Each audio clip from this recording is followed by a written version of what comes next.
ఇద్దరే రెండే కార్లు ఉండే, మా కౌన్సిలర్స్ ఒక కార్లో ఉండే, ఒక కార్లో నేను మా ఎంపీ గారు ఉండే.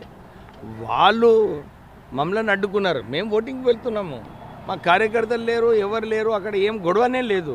వాళ్ళు ఎందుకు ఆయన రాళ్ళు విసిరేస్తున్నారు, మళ్ళీ ఈ ట్రాఫిక్ కోన్ విసిరేస్తున్నారు. నా కారు వైట్ విండ్ స్క్రీన్ మొత్తం ధ్వంసం కావడం జరిగింది. కానీ బాల్క సుమను 5 సంవత్సరాల క్రితము మున్సిపల్ ఎలక్షన్స్ కాకుండా చూసినాడు. ఎలక్షన్స్ కాకుండా దబాయించి విత్డ్రా చేయించి ఇతర పార్టీలను ఆ పైసలు ఇష్టం వచ్చినట్టు సెటిల్మెంట్ చేసుకొని ఆయన ప్రజాస్వామ్యాన్ని కూలీ చేసినాడు. ఆయన ఈరోజు ఈ సంవత్సరము అన్ని చోట్ల ప్రాపర్గా ఎలక్షన్స్ జరిగినాయి ప్రజాస్వామ్యంగా. అందు గురించి వాళ్ళు సిపిఐతో పొత్తు పెట్టుకున్నారని ఖైతాన్పల్లిలో కూడా వాళ్ళు గెలిచినారు. నిజంగా అధికార దుర్వినియోగం ఉంటే ఇవన్నీ ఉంటుండేనా?